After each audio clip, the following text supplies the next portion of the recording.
ગામડાઓ તેમજ શહેરોમાં હોળીના તહેવારની ધામધૂમથી ઉજવણી કરવામાં આવે છે। લાકડા ગોઠવી શુભ મુહૂર્તમાં હોળી પ્રગટાવ્યા બાદ લોકો ધાણી, શ્રીફળ અને ખજૂરની આહુતિ આપી દર્શન કરે છે।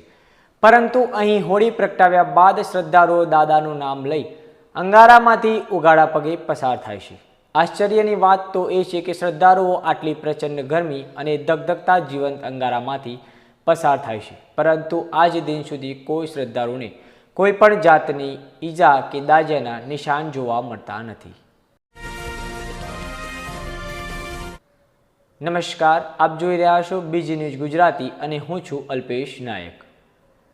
સાબરકાંઠા જિલ્લાના પ્રાંતિજના મજરા ગામમાં વર્ષો જૂની પરંપરા મુજબ હોળીના તહેવારની ધામધૂમથી ઉજવણી કરવામાં આવે છે, જેમાં હોળીના તહેવારનું ખૂબ જ મહત્વ રહેલું છે।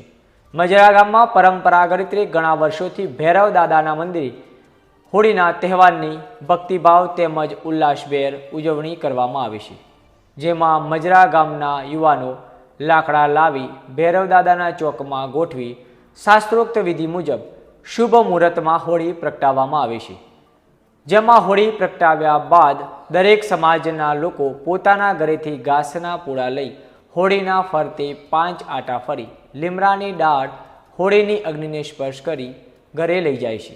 પોતાના પશુઓને ખવડાવે છે, જેથી પશુધન કોઈ રોગચાળામાં ના સપડાય તેવી માન્યતા પણ રહેલી છે। વધુમાં જે નવદંપતિના પહેલાના ખોળે ખૂંદનાર અવતરે છે તેણે પણ હોળીના દર્શન કરાવી પૂજા અર્ચના કરાવે છે, જેમાં નાળિયેર, ધાણી તેમજ ખજૂરની હોળીમાં આહુતિ આપવામાં આવે છે। હોળી પ્રગટાવ્યા બાદ વર્ષો જૂની પરંપરા મુજબ લોકો જય ભૈરવ દાદાના નાદ સાથે શ્રદ્ધાળુઓ જીવંત અંગારામાં ખુલ્લા પગે ચાલે છે। આશ્ચર્યની વાત તો એ છે કે આટલી પ્રચંડ ગરમી અને ધગધગતા જીવંત અંગારા હોવા છતાં આજ દિન સુધી કોઈ શ્રદ્ધાળુને કોઈ પણ જાતની ઈજા કે દાઝ્યાના નિશાન જોવા મળ્યા નથી। ત્યારે મોટી સંખ્યામાં શ્રદ્ધાળુઓ ઉપસ્થિત થઈ હોળી તેમજ ભૈરવ દાદાના દર્શન કરી ધન્યતા અનુભવી હતી। ત્યારે દાદા પણ ભક્તોની મનોકામના પૂર્ણ કરે છે। તો હોળીના તહેવારને લઈને ગામમાં કોઈ અનિચ્છનીય બનાવ ન બને તે માટે પ્રાંતિજ ફાયર ટીમ તેમજ પ્રાંતિજ પોલીસનો ચુસ્ત બંદોબસ્ત જોવા મળ્યો હતો।